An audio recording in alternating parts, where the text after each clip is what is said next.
Hello students, hope all of you are well and taking care. मस्ती तो बिल्कुल नहीं कर रहे होंगे, पढ़ाई बहुत ज़्यादा हो रही होगी and feeling pressure of our board exams as well as other JEE और नीट एग्जाम्स का प्रेशर थोड़ा थोड़ा फील होना स्टार्ट हो गया होगा क्योंकि एग्जाम्स सिर पे आने वाले हैं, very close they are. So let me welcome all of you in our next class, जिसमें हमें आज पढ़ना है Fraunhofer's diffraction at a single slit और सिंगल स्लिट एक्सपेरिमेंट भी कह देते हैं इसको। Chapter 10 12th class, important experiment है according to board exams. Board exams के लिए इंपॉर्टेंट एक्सपेरिमेंट है, डिटेल में पढ़ेंगे। वाईडीएससी को मैंने बहुत डिटेल में समझाया पढ़ाया, प्रैक्टिस भी काफी की। उसी तरह से सिंगल स्लिट एक्सपेरिमेंट ध्यान से समझेंगे, करें practice. Let's start single slit experiment. For that थोड़ा सा वाईडीएससी को देखेंगे। ये हमने पढ़ा था वाईडीएससी, ये था bisector, this is slit S1 slit S2, यहां पे सोर्स ऑफ मोनोक्रोमेटिक लाइट। आगे था स्क्रीन, ये कैपिटल डी और ये हमने स्मॉल डी रखा था। But now single slit experiment means double slit नहीं चाहिए, सिंगल स्लिट हमें चाहिए। तो एक स्लिट को हम बंद कर देंगे, तो बचा कौन? ओनली स्लिट S1, सिर्फ एक स्लिट बच गई है। समझने के रियल लाइफ में जब एक्सपेरिमेंट करते हैं लैब में, यू कैन इमेजिन यही मिलीमीटर में था, तो ये कितना माइक्रोस्कोपिक लेवल पे कितना सा होगा, मिलीमीटर का भी कहा कुछ पार्ट, यानी very very small in size. But समझने के लिए इसको जूम इन करके बड़ा कर लेंगे, बड़ा करके उसको समझेंगे like this. Like this is single slit, like this, बड़ा करके समझेंगे। काफी बड़ा मैंने शो कर दिया है। ये क्या है? स्लिट है, मतलब होल है। जो स्मॉल स्लिट यहां पे हम लेके चल रहे थे, इसका साइज यू कैन इमेजिन, इस छोटे से होल को, छोटे से स्लिट को ही हम समझने के लिए बड़ा शो कर रहे हैं। प्रैक्टिकली उतना ही है, बट समझने के लिए शो इतना बड़ा कर रहे हैं। ए बी जो सिंगल स्लिट थी S1, उसी को समझने के लिए जूम इन कर लिया, बड़ा शो कर दिया। ये होल है, यहाँ पे एयर मॉलिक्यूल्स होंगे, बीच में डस्ट पार्टिकल होंगे, होल कर दिया हमने। इतने छोटे से को इतना बड़ा शो कर रहे हैं जस्ट टू अंडरस्टैंड, कि समझने अच्छे से है। प्रैक्टिकली इतना छोटा ही होगा।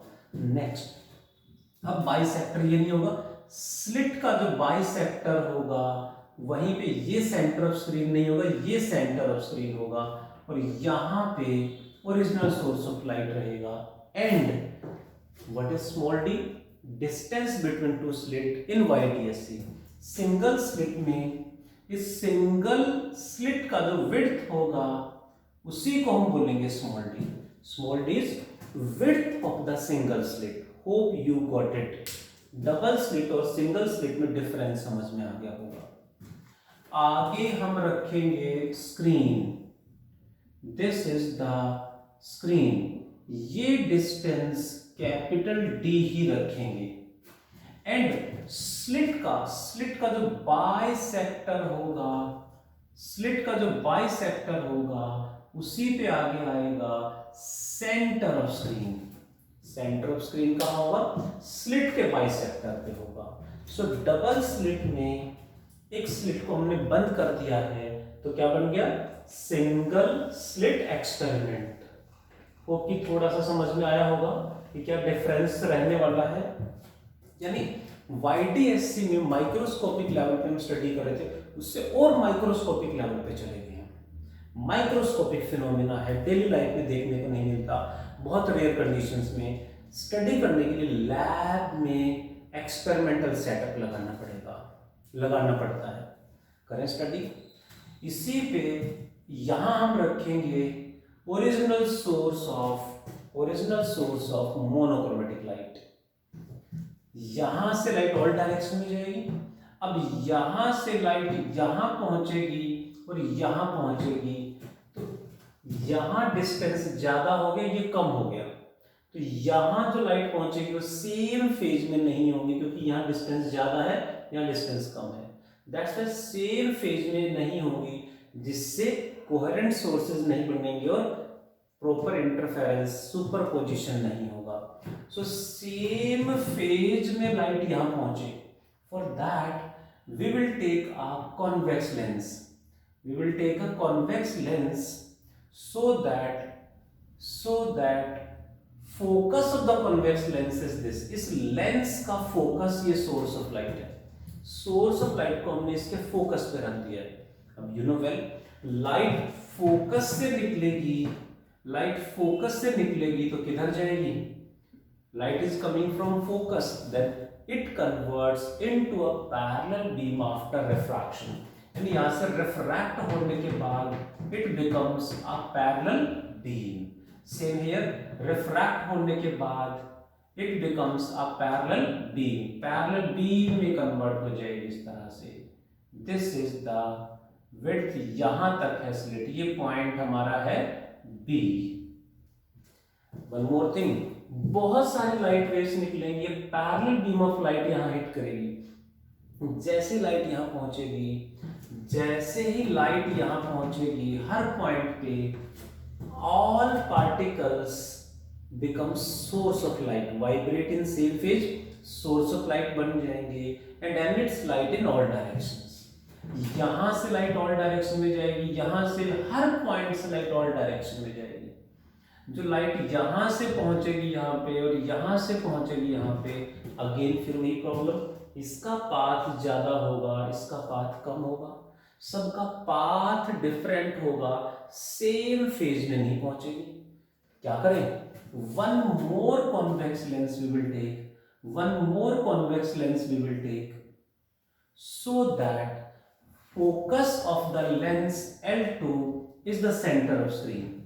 इस लेंस का फोकस यहां पे है, अब फोकस है तो क्या होगा, जो लाइट पैरेलल बीम की फॉर्म में आ रही इस तरह से, अब पैरेलल बीम है तो कहां जाके कन्वर्ज होगी, फोकस पे, यानी सेंटर ऑफ स्क्रीन पे जाके कन्वर्ज कर जाएगी लाइट और सेम फेज में पहुंचेगी, क्योंकि पैरेलल बीम है उसको कन्वर्ज करेगा, सेम फेज में लाइट सेंटर ऑफ स्क्रीन पे सुपर इम्पोज करेगी, intensity will be maximum, brightness यहाँ पे प्रोड्यूस हो जाएगी, ब्राइट फ्रिंज बन जाएगी। ये तो बात समझ में आ गई, लेकिन थोड़ा सा ऊपर पाथ डिफरेंस फिर वेरी करेगा, जैसे जैसे ऊपर जाएंगे पाथ वेरी करेगा, तो किसी भी पॉइंट, यहाँ इंटेंसिटी मैक्सिमम, किसी भी पॉइंट पे क्या बनेगा ऊपर या नीचे, उसके लिए हमने फॉर्मूले डिराइव करने हैं, जैसे YDSC में किए थे। करें, for that we will take a parallel beam like this, एक पैरेलल बीम ले लेंगे going at an angle theta, तो थीटा एंगल पे जा रही इस तरह से, इसको कहां कन्वर्ज करेगा, पैरेलल बीम है तो उसको कहीं ना कहीं फोकल प्लेन में ही कन्वर्ज करेगा इस तरह से। मान लेते हैं ये लेंस इस लाइट को कन्वर्ज कर देता है यहां P पॉइंट पे, जो सेंटर ऑफ स्क्रीन से y डिस्टेंस पे है, तो यहां क्या बनेगा, उसके लिए पहले कैलकुलेट करेंगे geometrical path difference, geometrical path difference, geometrical path difference x से ही रिप्रेजेंट करेंगे, जैसे YDSC में था, what it is, BP minus AP। Please ध्यान दें, YDSC जिन्होंने अच्छे से प्रैक्टिस कर ली उनको बहुत जल्दी समझ में आएगा, थोड़ा सा सेटअप में डिफरेंस है, बट आगे का पार्ट बहुत जल्दी समझ में आ जाएगा जिनको YDSC अच्छे से आता है। इसलिए मैंने बहुत प्रेशर डाला, बार बार कहा YDSC अच्छे से समझ लें, इंपॉर्टेंट भी है और आगे तो ये बहुत जल्दी समझ जाओगे। लेट अस प्रोसीड, सेटअप सबको समझ में आया होगा। अब मुझे इस लाइट रे BP और इस लाइट वेव AP में पाथ का डिफरेंस कितना होगा, इसका पाथ ज्यादा है, इसका पाथ कम है, कितना डिफरेंस है, x is equals to BP minus AP। ध्यान से देखें तो यहां से इस लाइट पे परपेंडिकुलर ड्रॉ कर लेते हैं. What is this? This is obviously the path difference. ये होगा, इस लाइट ने इतना पाथ एक्स्ट्रा कवर किया, बाकी आगे तो सेम पाथ है. सो पाथ डिफरेंस दोनों में ये आ गया. ये कैसे निकालें? ये एंगल थीटा, तो ये एंगल भी थीटा होगा. ये थीटा तो ये भी थीटा होगा, बहुत बार यूज कर चुके हैं. इस पे परपेंडिकुलर ये लाइन, इस पे परपेंडिकुलर ये लाइन. दिस डी, ये तो परपेंडिकुलर ड्रॉ किया है. This D makes an angle theta with this line. तो डी का इधर कंपोनेंट क्या आएगा? डी कॉस थीटा, और इसका परपेंडिकुलर इधर आएगा, ये आएगा डी साइन थीटा. क्या आएगा? D sine theta. So geometrical path difference is d sin theta, which can approximately written as d into theta. Why? Because theta is small. Practically ये theta मैंने समझाया अभी सिंगल स्लिट में, very small in size, microscopic experiment, microscopic phenomena है, बहुत ज्यादा छोटा setup है, लेकिन दैट्स व्हाई जो थीटा होगा that is very very small. Practically ये पॉइंट इसके बहुत ज्यादा पास में होता है, मिलीमीटर में होगी सारी वैल्यूज, ये सारी वैल्यूज इनका gap. So d is small, therefore sine theta approximately theta. And what is theta? Theta angle का फॉर्मूला होता है आर्क बाय रेडियस. थीटा क्या होता है? Arc by radius. अब व्हाट इज आर्क? ये एंगल थीटा थीटा थीटा तो same है, तो एंगल थीटा यहां से मेजर कर लेंगे. This theta is arc y by radius capital D. इस यहां से लेंगे theta equals to arc by radius approx. Approx का साइन मैंने लगा दिया, y by capital D. Got it? Therefore x becomes equals to d into y by capital D. यानी x क्या आ गया? y small d by capital D. First equation. यदि हमें ध्यान हो YDSC में भी ज्योमेट्रिकल पाथ डिफरेंस यही आया था, कैलकुलेट करने का तरीका अलग था. वहां भी यही था, यहां भी वही है. तरीका कैलकुलेट करने का वहां पे हमने अलग यूज किया था, यहां अलग है. बट यहाँ पे small D is width of the single slit. YDSC में small D is distance between the two slits. ये थोड़े थोड़े जो डिफरेंस है वो समझने हैं, बहुत जल्दी याद हो जाएगा. YDSC अच्छे से आता है तो. नेक्स्ट, ये तो आ गया ज्योमेट्रिकल पाथ डिफरेंस. अब चलते हैं थ्योरेटिकल कंडीशंस पे जो फ्रॉनहोफर ने हमें दी. According to Fraunhofer, if path difference is equals to lambda, यहां से यहां पाथ डिफरेंस 0 है, बट ऊपर जाएंगे तो पाथ डिफरेंस बढ़ता जाएगा. जहां कहीं भी पाथ डिफरेंस लैम्डा के इक्वल होगा, क्या होगा वहां पे? Then wave front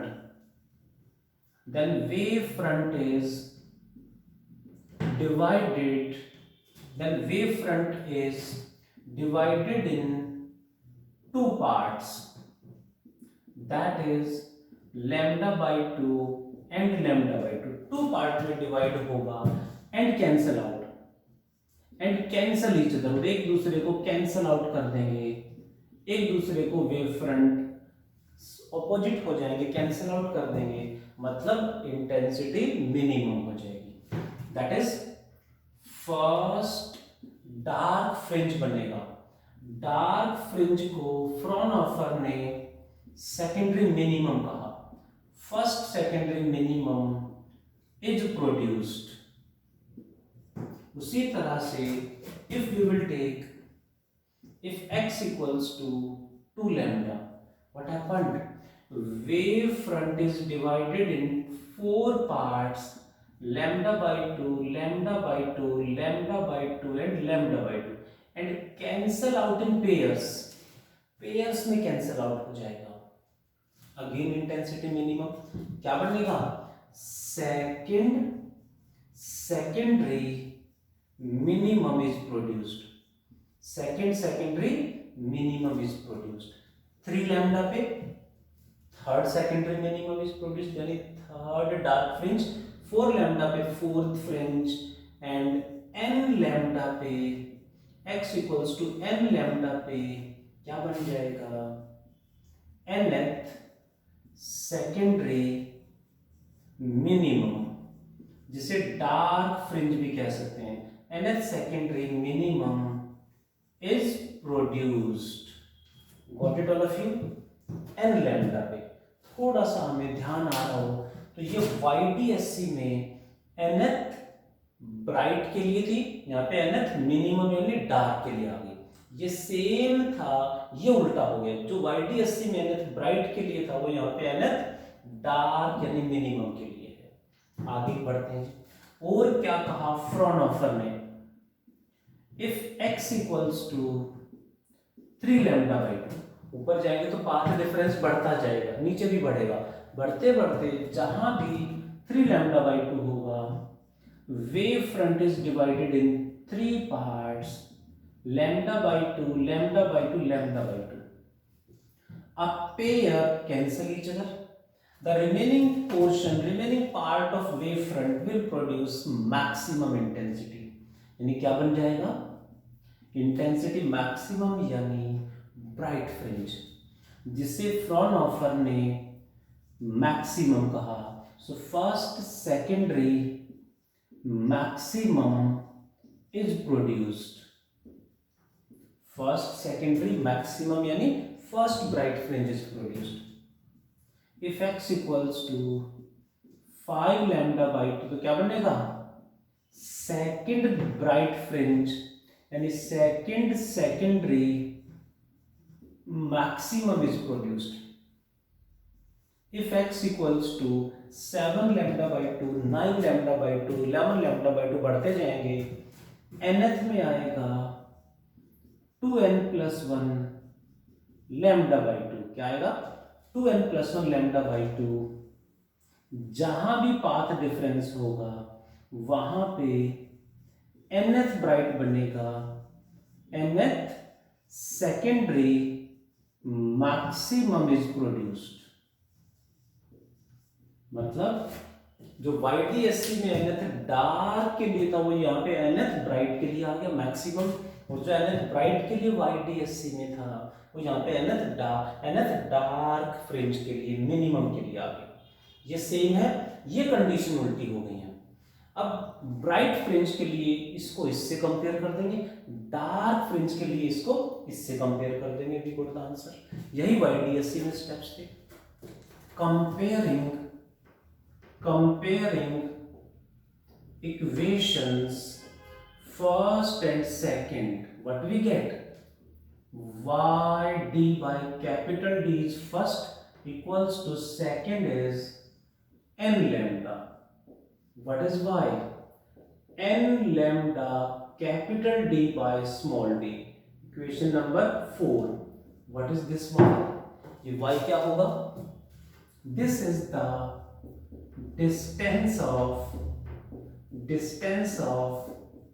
nth bright fringe, but bright fringe को फ्रॉनहोफर ने सेकेंडरी मैक्सिमम और डार्क को सेकेंडरी मिनिमम का। ये किसका आएगा, nth सेकेंडरी मिनिमम है, ये distance of nth secondary minimum कहां से, minimum from centre of screen, from center of screen,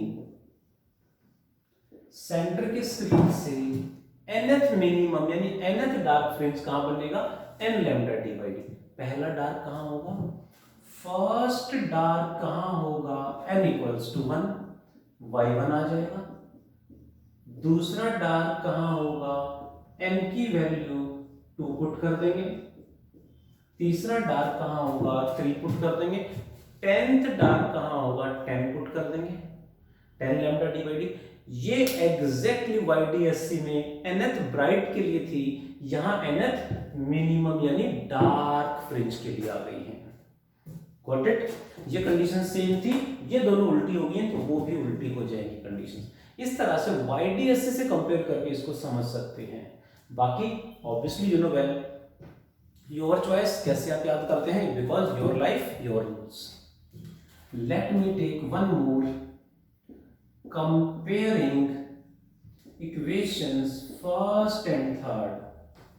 first को थर्ड से कंपेयर करें तो ये बनेगा YD by capital D equals to 2n plus 1 lambda by 2. So what is y? Getting well all the points? बहुत जल्दी जल्दी कर रहा हूं या गेटिंग वेल? जरूर मुझे बताएं। लग रहा है फास्ट है तो let me make it slow, slow लग रहा है तो let's move fast. y equals to 2n plus 1 lambda capital D by 2d. What is this? Distance of, this is distance of nth maximum के लिए है ये, मतलब ब्राइट के लिए है तो ये भी ब्राइट के लिए होगा। डिस्टेंस ऑफ nth ब्राइट यानी secondary maximum, nth secondary maximum from centre of screen, from centre of screen. ठीक है जी। अनडाउटेडली थोड़ा सा टॉपिक बोरिंग लगता है। बोरिंग लगने का एक बहुत बड़ा रीजन है कि डेली लाइफ में बहुत ज्यादा रिलेट नहीं कर पाते।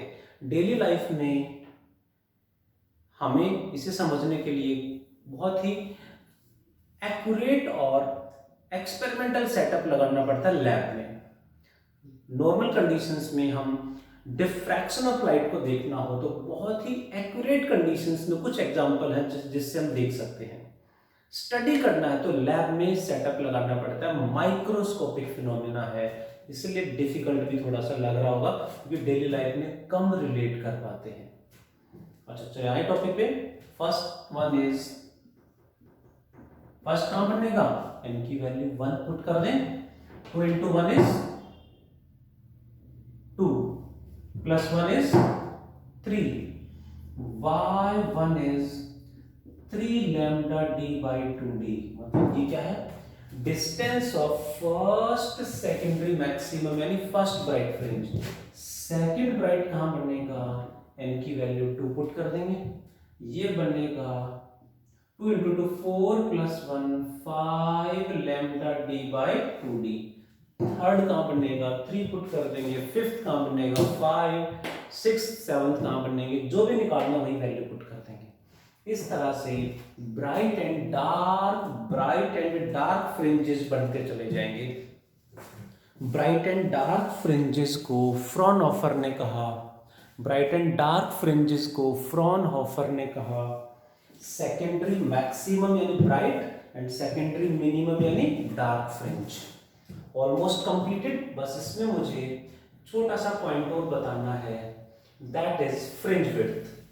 एक्सपेरिमेंटल सेटअप आपके सामने है। अब इसमें फ्रिंज विड्थ कैसे निकालेंगे, फ्रिंज विड्थ क्या होगा वो हमें समझना है। जल्दी से देखते हैं। Topic almost completed. यदि मैं स्क्रीन की बात करूं, ये बन गया है जी स्क्रीन, ये है सेंटर ऑफ स्क्रीन। पहला ब्राइट कहां बनेगा, पहला डार्क कहां बनेगा, लैम्डा डी बाई डी पे। ये आ गया फर्स्ट डार्क, सेकंड डार्क इसका डबल, थर्ड डार्क इसका ट्रिपल, फोर्थ डार्क इसका 4 टाइम्स। सिमिलरली सेंटर से अपोजिट साइड में भी D1 D2 D3 D4 dark fringes बनते चले जाएंगे। First bright 3/2 lambda D by D, इसका 3/2 टाइम्स, इसका 3/2 टाइम्स का मतलब है यहां नहीं होगा, इससे और इससे बीच में आएगा। यहां पे बनेगा फर्स्ट ब्राइट, यहां बनेगा सेकंड ब्राइट, थर्ड ब्राइट, ऊपर आ जाएगा फोर्थ ब्राइट। सिमिलरली यहां नहीं बनेगा फर्स्ट ब्राइट, इनके बीच में बनेगा first bright, second bright, third bright, fourth bright बनते चले जाएंगे। बहुत ज्यादा नहीं होते इसमें, कुछ ही फ्रिंजेस होते हैं। If I will take intensity on this axis I, centre पे इंटेंसिटी मैक्सिमम है, let me take is I it I naught. Centre पे इंटेंसिटी मैक्सिमम आई नॉट मान लेते हैं। स्क्रीन का डायग्राम में बना रहा हूं। सिंगल स्लिट इधर है, सोर्स इधर है, यहां से लाइट आ रही है। डार्क फ्रिंज पे इंटेंसिटी मिनिमम इधर भी एंड इधर भी। नेक्स्ट ब्राइट पे इंटेंसिटी फिर से मैक्सिमम होगी, but what we observe that YDSC में तो इसी के इक्वल हो गई थी, इसी के इक्वल आ गई थी, बट इसमें नहीं होगा। इसमें इंटेंसिटी डिक्रीज हो जाएगी। फर्स्ट ब्राइट की इंटेंसिटी अप्रोक्सीमेटली 1/22 टाइम्स वीक हो जाएगी, कम हो जाएगी इंटेंसिटी। डार्क पे मिनिमम, नेक्स्ट ब्राइट पे फिर मैक्सिमम, बट अगेन और कम हो जाएगी। यहां जो इंटेंसिटी होगी आई नॉट बाई 62 टाइम्स, बहुत कम हो जाएगी। नेक्स्ट ब्राइट पे ऑलमोस्ट बिल्कुल नेग्लिजिबल, और नेक्स्ट ब्राइट पे तो गायब ही हो जाएगा पैटर्न। 2 3 4 फ्रिंजेस के बाद पैटर्न ही गायब हो जाता है। Same on this side, bright पे मैक्सिमम लाइक दिस, डार्क पे मिनिमम, ब्राइट पे फिर मैक्सिमम, डार्क पे मिनिमम, ब्राइट पे मैक्सिमम। इस तरह से 3 4 फ्रिंजेस के बाद दोनों साइड में पैटर्न लगभग गायब हो जाता है अप्रोक्सीमेटली। कुछ ही फ्रिंजेस हमें दिखाई देती हैं। Got it? इंटेंसिटी दोनों साइड में कम होती चली जाती है। Next point, what is the width of central bright fringe? Central bright fringe यानी सेंट्रल मैक्सिमम, बीटा नोट बोलेंगे इसे। सेंट्रल ब्राइट फ्रिंज यहां से यहां तक है। How much it is? Lambda D by d plus lambda D by d two lambda D by small d. What is the width of other secondary maxima? Secondary maxima यानी bright fringes, बाकी bright fringes का width कितना होगा? Bright का मतलब है कोई भी दो सक्सेसिव डार्क के बीच में, कोई भी दो डार्क के बीच में, एनी टू डार्क के बीच में होगा bright, that is lambda D by D. Similarly width of secondary minimum, उसको भी बीटा से रिप्रेजेंट करेंगे, सेम आएगा, YDSC की तरह सेम आएगा, क्योंकि minimum means width of secondary minimum means minimum निकालना है, distance between two successive bright. कोई भी दो ब्राइट के बीच में ये या इधर ले सकते हैं। कोई भी दो ब्राइट के बीच में क्या होगा? Dark fringe. कोई भी दो डार्क के बीच में क्या होगा? Bright fringe. Got it all of you? That is complete about single slit experiment. एक छोटा सा पॉइंट और है, इससे अलग है। ये डेरिवेशन कंप्लीट हो गया। Next is Fresnel's distance. ZF से रिप्रेजेंट करेंगे, साइंटिस्ट के नाम पे है। इंपॉर्टेंट पॉइंट है, 1 नंबर में क्वेश्चन आ चुका है। What is this? देखें जरा, if capital D increases, capital D को इंक्रीज करेंगे तो bright fringe, central bright fringe का विड्थ भी इंक्रीज करेगा, and eight a certain value of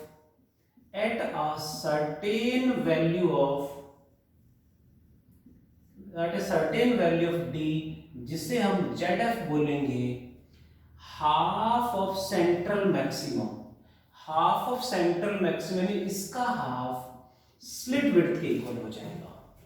यानी कैपिटल डी को बढ़ाएंगे तो इसका विड्थ बढ़ता जाएगा।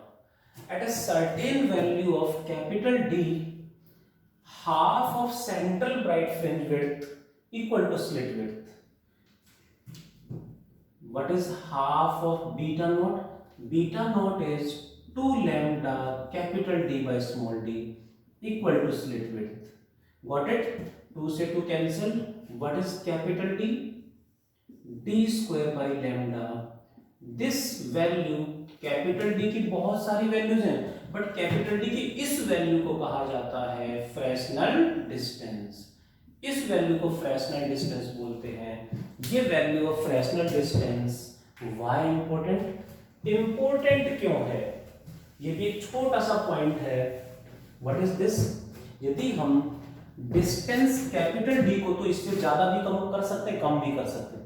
कैपिटल डी की वैल्यू इससे कम रखते हैं, कैपिटल डी की वैल्यू जेड एफ से कम रखते हैं,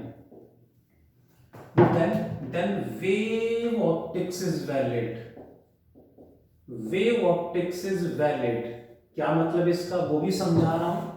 बट यदि हमने इससे ज्यादा कर दिया तो, यानी कैपिटल डी को इंक्रीज करते करते इससे भी और बढ़ा दिया, then ray optics is valid. What does it mean?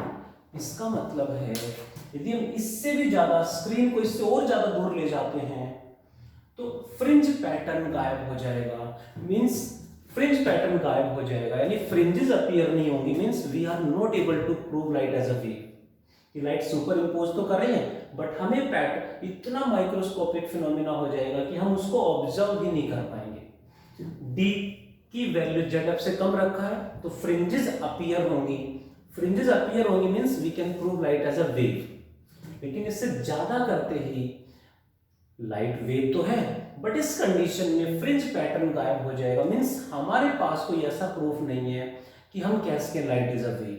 तो फिर हमें नॉर्मल ब्राइटनेस आ जाएगी और हमें लाइट को रे मान के स्टडी करना पड़ेगा, क्योंकि हमारे पास प्रूफ नहीं है कि लाइट एक वेव है। इस कंडीशन में हम लाइट को आज भी, हमारी थ्योरी, हमारे रिसर्च, हमारे रूल्स, हमारे लॉज आज भी इनकम्प्लीट हैं। इस कंडीशन में हम लाइट को आज भी वेव प्रूव नहीं कर पाते। Light is a wave but we are not able to prove that. So इस कंडीशन में ज्यादा दूर कर देंगे तो नॉर्मल ब्राइटनेस आ जाएगी, जैसे यहां से ब्राइटनेस आ रही है, और हमें लाइट को एक रे मानना पड़ेगा, तभी हम लाइट की स्टडी कर पाएंगे। इसीलिए कहा जाता है ray optics is a limiting case of wave optics. यानी रियल में लाइट एक वेव है, लेकिन इस कंडीशन में we are not able to prove. इस कंडीशन में फ्रिंजेस नहीं बनेंगे, यानी हम प्रूव नहीं कर पा रहे कि लाइट एक वेव है। तो नॉर्मल ब्राइटनेस आ गई, हम वेव है बट हम प्रूव नहीं कर पा रहे हैं, तो हमें लाइट को रे मानना पड़ता है और रे मान के स्टडी करना पड़ता है। ये हमने पढ़ा था इससे प्रीवियस चैप्टर 9 में। तो चैप्टर का नाम ही रे ऑप्टिक्स था। मतलब लाइट इस कंडीशन में वेव, इस कंडीशन में रे। क्या नेचर चेंज हो गया? नो, वेव ही रहेगी यहाँ पे भी, यहाँ पे भी। यहाँ हम प्रूव कर पा रहे हैं, हमारे पास प्रूफ है, एक्सपेरिमेंटली प्रूव कर सकते हैं।